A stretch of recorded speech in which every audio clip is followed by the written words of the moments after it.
خدانائے سبل خط الرسل مولائے کل جس نے، خدانائے سبل خط الرسل مولائے کل جس نے، غبارے راہ کو بخشا صدر ذی وقار۔ ظلمت کا دورہ تھا، قتل اور خون ریزی اپنے عروج پر تھی،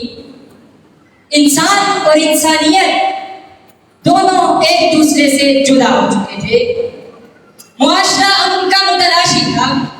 صحرائے عرب میں انسان نما جانور بستے تھے، فساد اور خون ریزی ان کا مشغلہ تھا۔ پہلے پانی پلانے سے شروع ہونے والے جھگڑے کو لے کر قبیلے کے قبیلے اجڑ جاتے تھے، پھر رحمت خدا بندی کو جوش آتا ہے، آسمانوں سے خاتم المرسلین صلی اللہ علیہ وسلم کو مبعوث کیا جاتا ہے اور ساتھ ہی اعلان کر دیا جاتا ہے وما ارسلناک الا رحمۃ للعالمین۔ شاید جب محسن انسانیت کو دیکھتا ہے تو بے اختیار کہہ اٹھتا ہے شب ظلمت مٹانے کو محمد مصطفیٰ آئے، شب ظلمت مٹانے کو محمد مصطفیٰ آئے، چراغ روشن جلانے کو محمد مصطفیٰ آئے، چھٹیں گے سارے اندھیرے جہاں سے اب جہالت کے، مبارک ہو زمانے کو محمد مصطفیٰ آئے۔ صدر ذی وقار حضور صلی اللہ علیہ وسلم سے محبت تو ہمارے ایمان کا جزو لازم ہے، مگر میں آج محبت کی باتیں کرنے نہیں آیا، میں آج عقیدت کے پھول نچھاور کرنے نہیں آیا، بلکہ وہ حقیقت بتانے آیا ہوں جو تاریخ میں ہمیشہ کے لیے امر ہو چکی ہے۔ حضور نبی کریم صلی اللہ علیہ وسلم نے آتے ہی سب سے پہلے مسلمانوں کو اور انسانوں کو یہ باور کرانے کی کوشش کی کہ تم سب آدم اور حوا کی اولاد ہو، کسی قبیلے، گروہ یا فرقے کا حصہ نہیں، پھر یہ لڑائی جھگڑا کیسا، پھر یہ تفریق کیسی، اور یہ باتیں صرف درس و تدریس تک محدود نہیں رہتی، بلکہ آپ علیہ السلام ایک ایسا مثالی معاشرہ تشکیل کر کے دکھاتے ہیں جس کی بنیاد ہی اخوت اور بھائی چارہ ہوتا ہے، جس معاشرے میں محبت اور امن لبالب بھرا ہوا ہوتا ہے، جس معاشرے میں انسان اور انسانیت کی قدر ہوتی ہے۔ حضور اکرم صلی اللہ علیہ وسلم نے ظلمت کے اس معاشرے میں امن قائم کر کے دنیا کو یہ پیغام دیا کہ اگر امن حاصل کرنا چاہتے ہو تو عدل و انصاف کی وہ مضبوط دیوار بناؤ جس کے نیچے بدامنی کا سوچا بھی نہ جا سکے، یہ انسانیت، یہ فرقہ بازی، اس سب کو ختم کر کے یگانگت کو اپناؤ۔ شاید جب معاشرے میں یہ ایسی تبدیلی دیکھتا ہے تو وہ اختیار کہہ اٹھتا ہے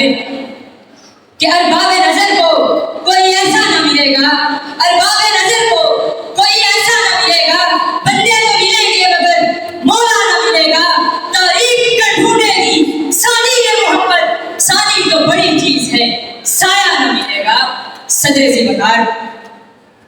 حضور صلی اللہ علیہ وسلم پیغمبر امن بن کر تشریف لائے، آپ نے معاشرے کو ہمیشہ سے امن اور صلح کی تلقین کی۔ ایک طرف تو آپ نے مسلمانوں کو یہ سبق پڑھایا کہ ہمیشہ اخوت اور بھائی چارے کے ساتھ رہو، تو دوسری طرف یہ درس بھی دیا کہ اگر کوئی شخص یا کوئی گروہ معاشرے میں بدامنی یا فساد کا باعث بنے تو اس کے خلاف تب تک قتال کرو کہ جب تک معاشرہ واپس امن پر نہیں آ جاتا۔ مگر افسوس، سر افسوس، اس نبی کے امتیوں کو آج امن کا درس دیا جاتا ہے، اور درس دینے والے وہ لوگ ہوتے ہیں جنہوں نے ایک شخص کے لیے افغانستان کو 21 سال تک میدان جنگ بنا دیا، اپنی انا کے لیے عراق میں مسلمانوں کے خون کی ندیاں بہا دی، جن کے ہاتھوں پر شام، عراق، چیچنیا، بوسنیا اور سیریا کے مسلمانوں کا خون ہے۔ کوئی بتا ان لوگوں کو کہ ہمارے نبی نے تو جنگ کے بھی اصول بتائے ہیں، ہمارے نبی نے تو بتایا ہے کہ دوران جنگ کسی بچے پر ظلم نہ کرو،